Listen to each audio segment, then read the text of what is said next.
So, you've decided to start playing Kingdom Hearts, and while looking up the games, you've become increasingly more concerned by the sheer number of titles, remasters, and remixes. What's going on?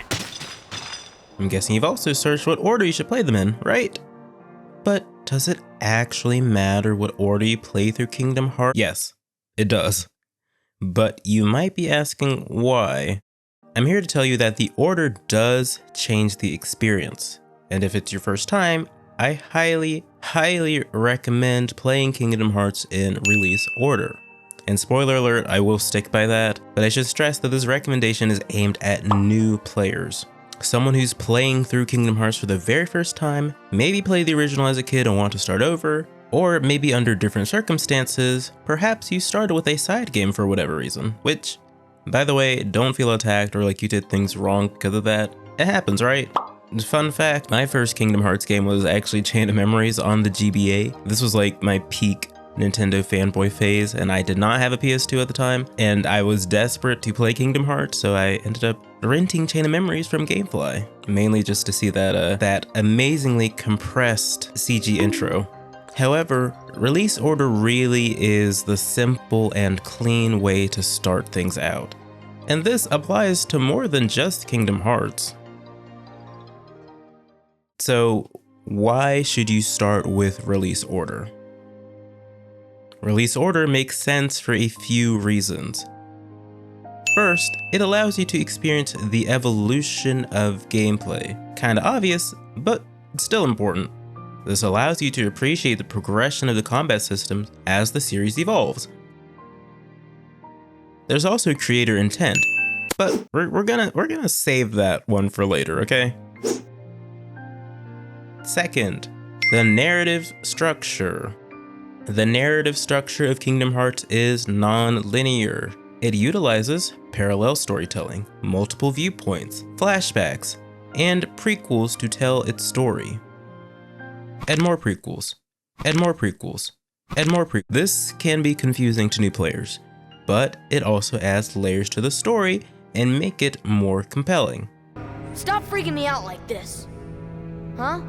When you play in release order, you're experiencing the mystery and intrigue that the story is naturally setting up. It makes you think and ask questions. You're not given all the answers right away, and that's okay.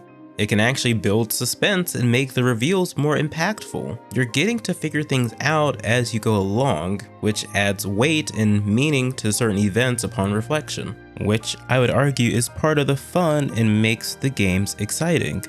A lot of this mystery is explained away in chronological order. It's not that you won't understand, it's just that you might understand a little too much too soon. Third is assumed knowledge. The stories in Kingdom Hearts rely heavily on each other, believe it or not. Each entry adds something that drives the overarching story forward, introducing some new thread that will be relevant in the future. And those prequels are there to enhance the established story, while also doing their part to push the narrative along. For example, 358 Days of Route 2 assumes that you've played Kingdom Hearts 2 already by literally spoiling scenes from that game, even though it is a prequel. Birth by Sleep also has elements that directly relate or are meant to expand upon prior established plot points in the series as well. And now this actually leads on to my next point, which is probably the most divisive question on this topic. Should I play Days before or after Kingdom Hearts 2? If you followed along with the video so far, you can probably guess my answer. Like we talked about earlier, Days' intro literally spoils scenes from Kingdom Hearts 2 and expands further than just the intro. It features characters that it expects you to already be familiar with from that game. And more than just characters, major story reveals for Kingdom Hearts 2 are given away in Days. I guess you think you can psych me out by saying really random stuff. Gee, I just don't know. Arguments in favor of chronological order are mainly targeted at the game's prologue. The comments that I see are like, people will be confused by the prologue, you won't understand what's going on. Yeah, that's kind of the point. The prologue is meant to be a mystery. It's supposed to be weird and make you question what's really going on. It's also not even that much of the game's runtime. To just sum things up without going into spoilers, Kingdom Hearts 2 purposefully gives you a story with gaps and a hidden narrative. Days helps to fill in those gaps. It is that peek behind the scenes. It completely changes how you view Kingdom Hearts 2, especially when you replay it, which you definitely should because Kingdom Hearts 2 is awesome. The spoilers are not worth the context if you can help it. If you actually play Chain of Memories or plan to, you deserve, let me say that again, you deserve to play Kingdom Hearts 2 afterwards. That is like your treat. Days can wait.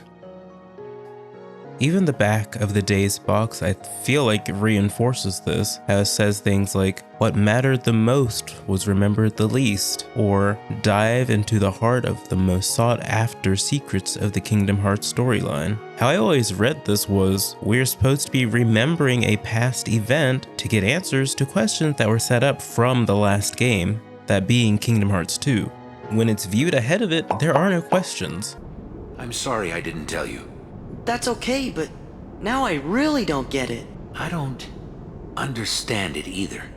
I'm not saying that you can't do it the other way, I just struggle with recommending it. It has always felt like a significantly less interesting or more flat way to deliver the story.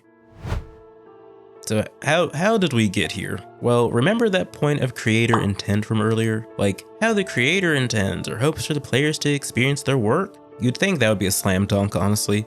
Ironically, this is what has set everything out of whack. Considering the stories released in the way that they did, it's easy to infer that release order would be the intended way, right? But what if the creator had a change of heart? Heart?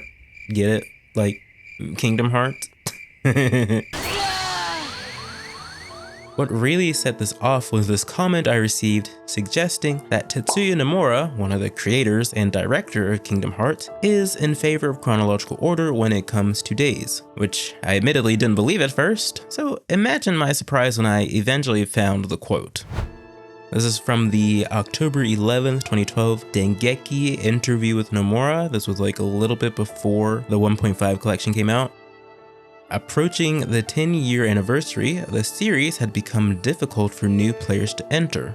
There are players who look at all the titles and worry over which ones to play. So I wanted to set them out in chronological order. The 3 titles in this compilation have been lined up in an order that will make the plot easy to understand. So I think even people without prior experience of this series can be at ease. And okay, you know, I get where he's coming from, but it also comes off as something to say for a decision that was probably made early on. You'll notice this decision only applies to the 1.5 collection, and from what I can tell, 3-game collections were seemingly always the plan. I don't think they could have gotten away with a 2-game collection, followed by a 4-game collection, or even a collection that had Kingdom Hearts 1 and 2, followed by a collection of just side games, especially if 2 of those games aren't even playable. No offense to Birth by Sleep. But what makes this so frustrating is that we're so close. We're so close to having the order that's present in the collection be in release order already. Like when you look at it, it's literally, it's 1 game off. All I'm asking is for 1 tile position to be moved in the selection screen, that's it. And I feel like this is literally the only reason why this is still being talked about. I ain't asking for much, okay? Otherwise, I would just point you to the collection and simply say, hey, you don't even have to think about it. They're already in order for you. But sadly, that's not the case, and we're still going back and forth on this. Square Enix themselves are also not helping on this topic. When I see the defense for chronological order, it seems to stem from not wanting to be confused, like going in with the notion that Kingdom Hearts is like the most confusing or like the most convoluted, most complicated, it'll be too difficult to follow along. And like, okay, I'll be honest, Kingdom Hearts, some of it can be confusing, but it's not as bad as people make it out to be. Like, yeah, it's weird, but I think most video games kind of are. I feel like that part of it has kind of gotten blown out of proportion. It's not impossible to understand. Some people argue that playing the games in chronological order eliminate some of that confusion and provides more context. However, I would argue that release order allows for the intrigue of the series to really shine through. It's more fun to be a little confused by the story and figure things out as you go along. That's why I never personally suggest playing Kingdom Hearts in chronological order. But what I've realized is that my stance also stems from nostalgia and how I played the games growing up. Also the fact that we're no longer in that before time where the Kingdom Hearts games were scattered all over the place. You know, like, that's the past. We are in a new era of Kingdom Hearts. Ultimately, the best way to play Kingdom Hearts is the way that will make you enjoy it the most. At the very least, just start with the first game. If you're having fun, you're probably doing it right. But if this discussion helped you and you could, make sense of my rambling, consider leaving a like and subscribing for more videos. And also, don't overthink it, just play the games and enjoy the story. In release order. Okay, bye!